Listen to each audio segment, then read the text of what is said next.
안녕하세요. 저는 휴먼케어대학원 미술상담학과에 재학 중인 이혜린입니다.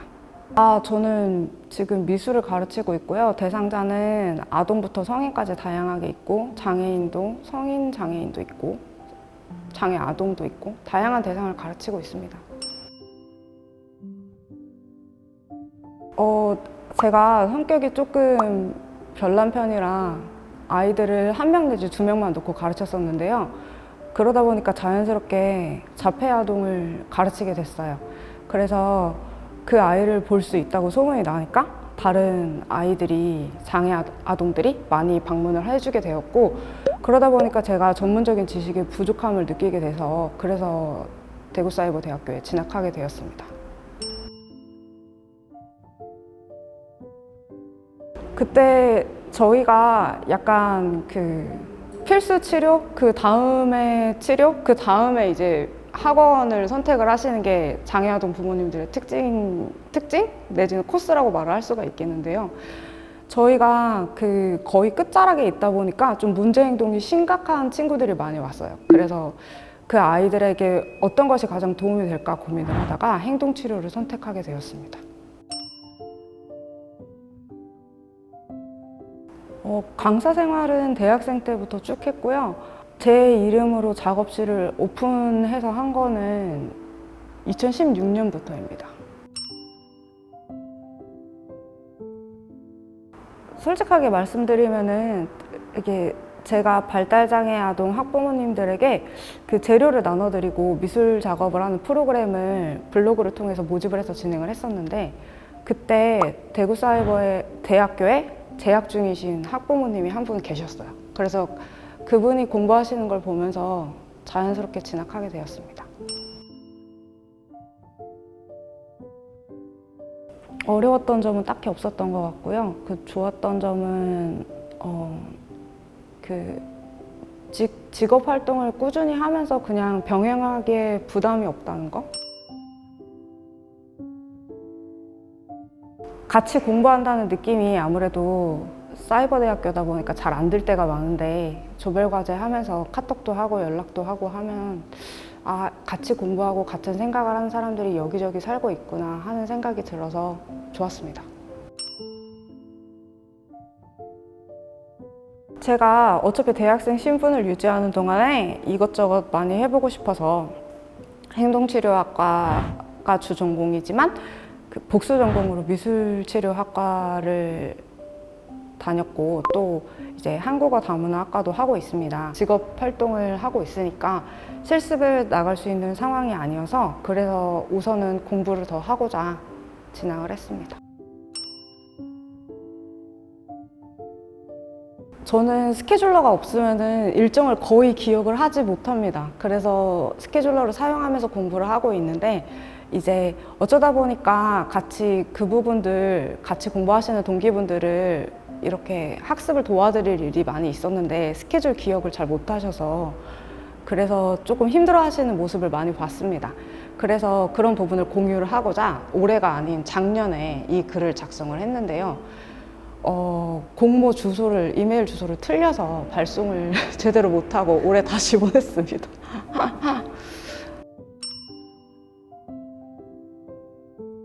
저희들이 각자 다 중요한 일정을 잘 기억을 한다고 생각을 하지만 실제적으로 그걸 다 기억한다는 것은 사실 굉장히 어려운 일이에요.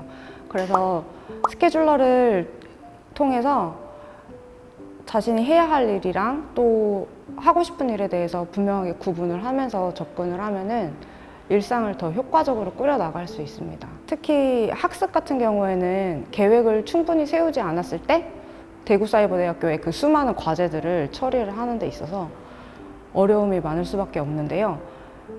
각 부분으로 나누어서 언제까지 이걸 처리하고 언제까지는 저걸 처리하고 하는 것만 적기만 해도 가시적인 효과가 있어서 충분히 쉽게 과제를 풀어 나가실 수 있을 거예요. 덧붙여서 얘기하자면 특히 대구사이버대학교 같은 경우에 여러 과목에서 기말고사 혹은 중간고사 대체 과제를 제출해 주시는 경우가 많은데요. 그럴 때 과제의 규모가 너무 크다 보니까 이것을 어떻게 한눈에 소화하는 게 사실 쉬운 일이 아닙니다. 그래서 그 과제를 소소한 단위로 나누는 거예요. 예를 들자면 개요 짜기, 그 다음에 뭐 검사 진행하기, 또 그 검사 결과 도출하기 등등 여러 가지 작은 소단위로 나누어서 어떤 1단계는 며칠까지 완료를 하고 2단계는 며칠까지 완료를 하고 3단계는 며칠까지 완료를 하고 이렇게 최종 점검을 하는 단계까지 해서 그 제출 전에 다 준비를 하는 것이 과제를 성공적으로 수행할 수 있는 비법입니다. 저희 스마트 강의실에 보면은 그 과제의 디데이를 굉장히 직관적으로 알아볼 수 있게 표시를 해주십니다. 예를 들자면은 뭐 기말고사 디데이 9, 기말고사 디데이 7, 뭐 땡땡 과목 과제 디데이 5 이런 식으로. 그래서 그 부분을 반드시 자주자주 확인을 하시면서 과제가 제출될 때마다 스케줄러에 기입을 하시면은 놓치지 않고 제출하시는 데 도움이 많이 될 것입니다. 일단 한 가지 더 내 일상이랑 병행을 해서 공부를 한다는 것 자체가 굉장히 긍정적인 자극을 생활에 주는 것 같아요. 일상을 쫓기듯이 살아가기보다 내가 미래를 위해서 무언가를 하고 있구나, 또 내가 새로운 삶을 획득하고 있구나 하는 그 감각 자체가 굉장히 생활을 경쾌하게 만드는 부분이 있습니다.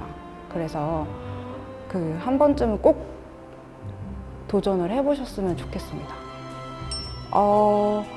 저는 앞으로 그냥 쓸모 있는 사람이 되고 싶습니다. 제가 사는 자리에서. 그러기 위해서는 이렇게 몇 가지 능력을 더 갖추는 게 필요하다고 생각을 했고요. 대사대에 진학을 해서 공부를 하고 있는 것이기도 합니다. 지금 막 힘들게 공부하고 계신 분도 계시고 마지 못해서 하고 계신 분도 계시고 또 저처럼 즐거운 마음으로 공부하고 계신 분도 계실 텐데요. 지금 수고하시고 노력하시는 이것들이 선생님이 앞으로 살아가시는 데 있어서 정말 큰 힘과 자산이 되어줄 거라고 생각합니다. 열심히 같이 공부해봅시다. 대구사이버대학교 화이팅!